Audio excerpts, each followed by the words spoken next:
Floyd. You know, we've spoken their names aloud. We cried them out in pain and in horror. We chiseled them into a long, suffering hearts. They're the latest additions to the endless list of stolen potential wiped out unnecessarily. You know, it's a list that dates back more than 400 years. Black men, black women, black children. The original sin of this country still stains our nation today, and sometimes we manage to overlook it.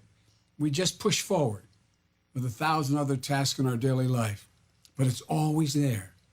In weeks like this, we see it plainly that we're a country with an open wound, and none of us can turn away. None of us can be silent.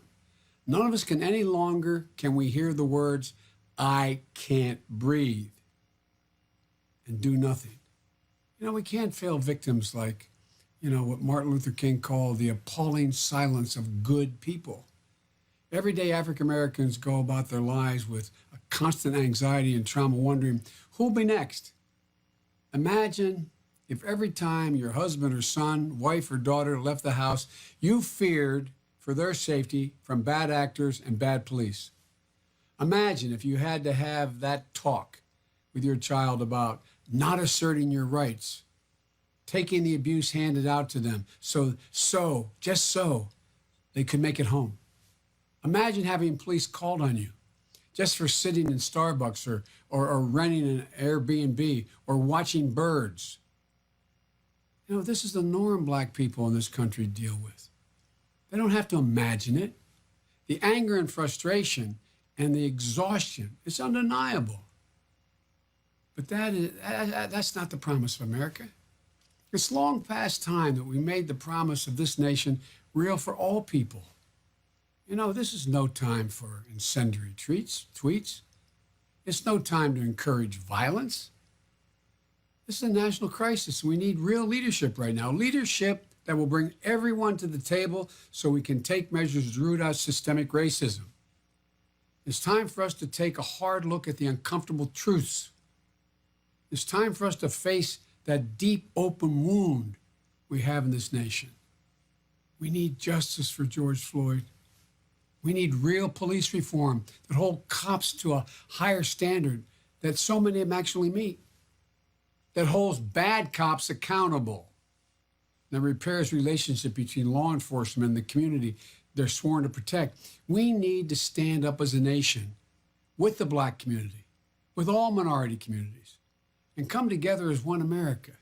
That's the challenge we face. You know, it's going to require those of us who sit in some position of influence to finally deal with the abuse of power. The pain is too immense for one community to bear alone. I believe it's the duty of every American to grapple with it, and to grapple with it now. With our complacency, our silence, we are complicit in perpetuating these cycles of violence. Nothing about this will be easy or comfortable. But if we simply allow this wound to scab over once more, without treating the underlying injury, we'll never truly heal. The very soul of America is at stake. We must commit as a nation to pursue justice with every ounce of our being. We have to pursue it with real urgency. Got to make real the promise of America, which we've never fully grasped, that all men and women are equal, not only in creation, but throughout their lives. Again, to George's family, thanks for taking the time to talk to me. I promise you, we do everything in our power to see to it that justice is had in your brother, your cousin's case. God love you all, and folks, we got to stand up. We got to move. We got to change.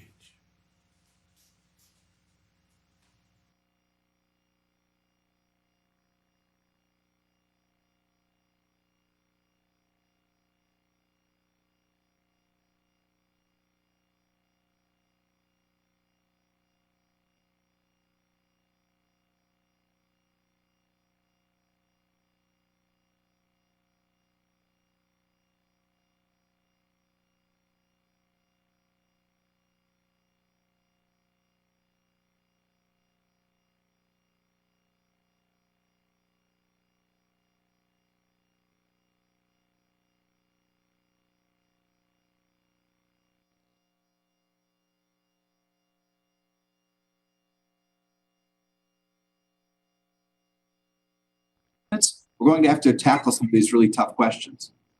I just had one comment. I know my time is up here, but I know that Mayor Benjamin made the comment a minute ago about the municipal bond market and